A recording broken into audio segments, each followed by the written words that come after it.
Salve, queridos amigos, almas queridas. Alma querida é o nome desse programa que você assiste e ouve agora. Nós, nesse programa, respondemos aos e-mails que nos são encaminhados. E tenho aqui o e-mail do Fabiano, de Sorocaba. E ele diz assim: prezada Dona Nonato, que Deus esteja sempre convosco. Gostaria de saber o significado de um sonho que tenho repetidas vezes há muitos anos. Bem, Fabiano, já é um indício, né? Sonho recorrente, se diz tenho várias vezes, há muitos anos. Sonho recorrente é um aviso de que alguma coisa é nossa que precisa mudar, é um aprendizado que nós temos que fazer. Então está ali o nosso inconsciente sempre falando conosco. E quando nós colocamos o nosso inconsciente, na palavra inconsciente, você pode colocar os espíritos superiores por trás, você pode colocar Deus por trás, você pode colocar a lei de Deus na sua consciência por trás. Então isso faz os sonhos recorrentes. Sempre estou num velório e o defunto, ele põe entre aspas, está vivo, se mexendo, falando. E enquanto eu acho aquilo um absurdo, todas as pessoas presentes tratam aquilo como normal. Me desespero quando se aproxima o momento de fechar o caixão para o enterro. E mais uma vez, todas as outras pessoas não se abalam, enquanto eu fico desesperado. Os mortos sempre são meus familiares. Aqui, quando ele fala os mortos são sempre os meus familiares, eu não sei de que mortos ele está falando. Se há mortos naquele velório, né? Alguns já desencarnados, outros não. Então, no sonho tem mortos, né? Termino esta mensagem pedindo mais uma vez que Deus o abençoe sempre. Muito obrigado. Meu querido, olha, no sonho há uma regrinha, quando se trabalha com sonho, é uma regra, né? Porque há muitas formas de interpretar sonhos, os sonhos são polissignificativos, né? Tem uma polissemia muito grande. E uma dessas alternativas de análise é você considerar os elementos do sonho como o sonhador projetado.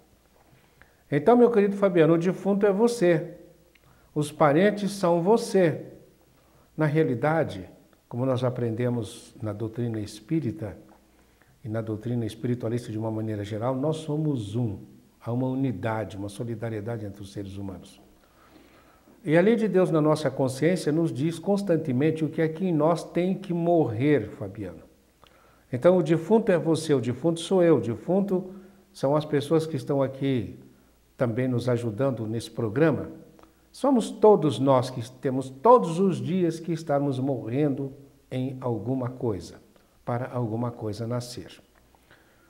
O taoísmo, que é uma religião oriental, prega que no universo tudo muda, só não muda o princípio da mudança. Então, tudo está sempre mudando. Na doutrina espírita, na terceira parte do Livro dos Espíritos, as leis morais, quando Kardec fala das leis, duas das leis são lei de construção e lei de destruição. Ora, sem a lei de destruição, não pode haver construção. Sem isto, não pode haver lei do progresso. E a lei de construção, lei de destruição, lei do progresso está associada à lei do trabalho. Então, temos que trabalhar. Nós não podemos fazer sozinhos, então a lei de sociedade. E assim vai, a lei de Deus que está na consciência do homem nos impõe uma transformação constante. Vou contar uma coisa que acontecia comigo. Eu sonhava que as pessoas estavam morrendo. Sonhava com morte de pessoas. E ficava apavorado e começava a rezar, para que as pessoas não morressem. Aí acontecia que muitas ficavam vivas durante muitos anos. Outras acabavam morrendo. E quando morriam, eu falava, não consegui fazer nada. Outras ficavam vivas e diziam, o sonho era bobagem. Afinal de contas, a pessoa não morreu. Até que um dia eu tive um sonho desse, eu acordei e perguntei, meu Deus, por que eu tenho que ficar sonhando com a morte das pessoas? E a resposta que me veio foi que as pessoas não tinham que morrer, mas alguma coisa nelas tinha que morrer. Mas se alguma coisa morre na pessoa, a personalidade dela muda, então ela passa a ser outra, então aquela anterior é como se tivesse morrido. Então me fizeram lembrar a passagem bíblica que diz que o salário do pecado é a morte. O que tem que morrer em cada um de nós é o pecado, porque nós somos seres imortais. E nós estamos vivendo, aí fica uma questão muito paradoxal, parece muito paradoxal. Nós estamos vivendo para morrermos. E temos que renascer todos os dias. Aliás, essa é até uma interpretação muito na mídia, muito na literatura, naquela passagem do encontro de Jesus com Nicodemos, quando ele diz para Nicodemos: ninguém verá o reino do céu se não nascer de novo. Então a Igreja Católica, esses nossos irmãos das igrejas reformadas, dizem que esse nascer de novo é o nascer pelo batismo, que é um renascimento do batismo. Outros dizem que é a transformação. E outros, como na doutrina espírita, diz que esse renascer é real, você tem que reencarnar. Todas essas interpretações estão corretas. Pode significar tudo isso. Agora, uma coisa é certa, é a transformação. No universo tudo muda, só não muda o princípio da mudança. Aí eu passei a ter aqueles sonhos de uma outra maneira. Quando eu sonhava, eu procurava a pessoa e procurava saber se havia alguma coisa na vida dela que a estava perturbando. Muitas vezes a pessoa dizia: eu estou lidando, fazendo o possível para parar de fumar, ou se não para parar de beber, ou se não para parar de fazer isso, fazer aquilo, parar de trair a minha mulher, de trair o meu marido, de pular cerca, de ser mentiroso. Olha, é bom mesmo que pare, porque se não parar, o tensionamento interno vai ser tão grande que você pode acabar morrendo. Então, ou morre aquilo que é inadequado em você, ou senão você morre. Para tomar consciência no plano espiritual, ter feedback, voltar e fazer uma transformação. Então, quando nós somos capazes de detectar isto e saber: olha, em mim isso tem que morrer e já, então você começa a ter metas e envidar esforços no sentido de fazer uma transformação. Então, meu querido Fabiano, o seu sonho está dizendo que você tem que mudar. Porque quando morre, por exemplo, o tabagismo numa pessoa, morre também o tabagista. Aí há outra passagem bíblica que diz: quem vive no pecado, morre no pecado. O salário do pecado é a morte. Percebe? Então, nós estamos sempre lutando para alguma coisa em nós se transformar. Jesus, quando expulsa os vendilhões do templo, ele diz: a casa do meu pai é uma casa de oração, e vós a transformaste num covil de ladrões. E depois, mais tarde, ele diz assim: o teu corpo é o templo do Espírito. Então, você precisa expulsar os vendilhões do templo. E os vendilhões do templo são aqueles que transformam o templo num covil de ladrões. Quem são esses? Os vícios, os maus hábitos, os maus comportamentos, enfim, tudo aquilo que contraria a lei de Deus que está na consciência do homem.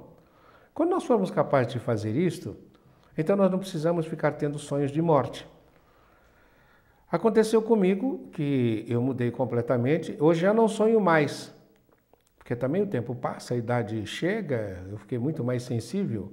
Agora eu vejo uma pessoa, converso com ela, eu sei se ela vai ter que mudar para não morrer, o que é que tem que morrer nela. É só perguntar: tem você? Às vezes as pessoas se assustam quando eu pergunto: você fuma, você bebe, você faz isto? Porque começa a transparecer, se irradia da pessoa aquilo que ela está fazendo. Imagine você vai com essa sensibilidade se desenvolvendo cada vez mais, cada vez mais, cada vez mais, até chegar ao ponto que está no Evangelho, quando Jesus se aproximava das pessoas, e ele estava num jantar, e os fariseus estavam murmurando lá fora. Ele chamava a atenção do que eles estavam fazendo lá fora, porque ele via os pensamentos de todos. E como diz o apóstolo João, ele conhecia a todos por dentro, não era necessário que ninguém falasse. Então, nós vamos ficando com essa sensibilidade.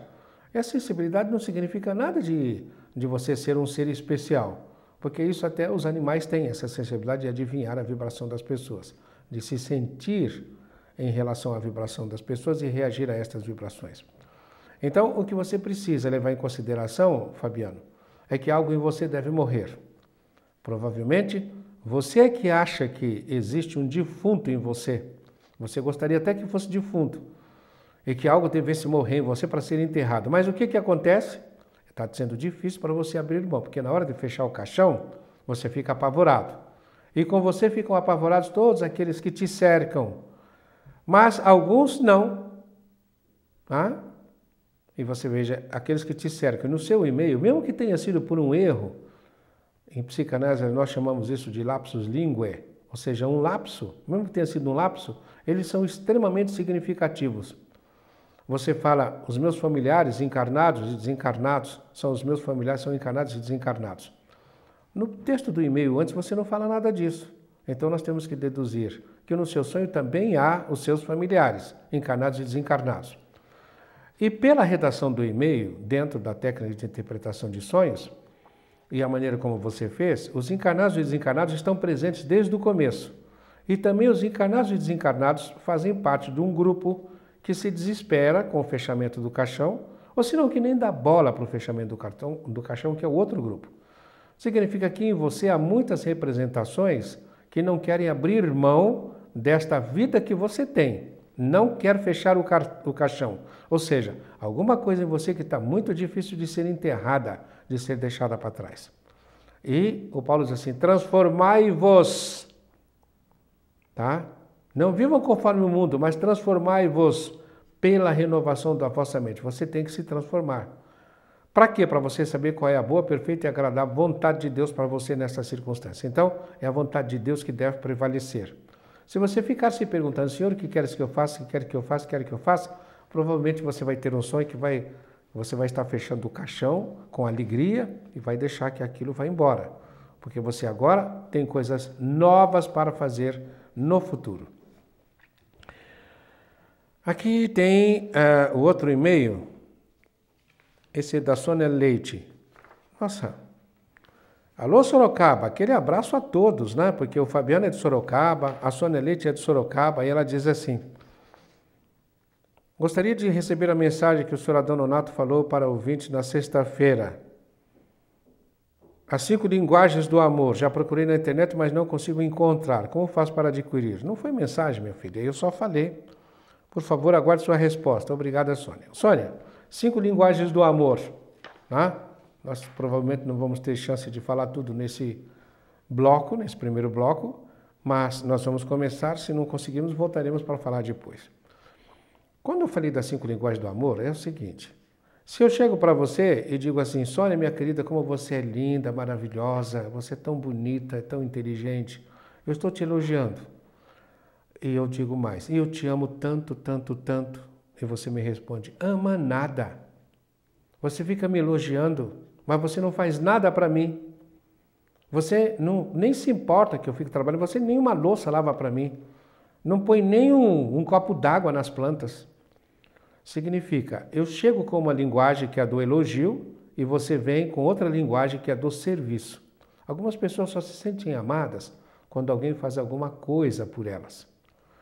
Aí eu chego em casa e digo assim, Sônia, minha querida, olha, você é linda, maravilhosa, inteligente, fantástica, bela. Eu já arrumei a cozinha, pus água nas flores e cuidei dos cachorros. Eu te amo tanto, tanto, tanto. Ama nada. Porque você... Mas como eu não te amo? Estou dizendo que te amo. Ama nada. Você diz que me ama, me enche de elogios, faz essas coisas para mim, né? Mas acontece que você vem da rua, você não me traz um pirulito, não me traz um bombom, não me traz uma bala. A linguagem dessa Sônia é presente. Então, algumas pessoas só se sentem amadas se recebem alguma coisa. Isso tem uma coisa muito interessante, né? Algo muito interessante. Por quê? Se eu venho da rua e trago uma bala e digo assim, olha, eu trouxe essa bala, porque quando eu estava na rua, eu vi essa bala, ela, olha, de chocolate, assim, eu me lembrei de você, eu sei que você gosta. Ai, que bom, ele se lembra de mim quando ele está ausente. Eu vi uma coisa, ele se lembra de mim. E é muito importante para a gente ser lembrado. Ser lembrado, afinal, é uma linguagem do amor. É como se estivesse dizendo, olha, eu me lembrei de você, aí você se sente amado. Essa linguagem é do presente. Então, nós já vimos 3. Né? Elogio, serviço e presente. Nós vamos fazer um intervalo, daqui a pouco nós voltaremos para falarmos das outras 2 linguagens do amor. Aguarde aí.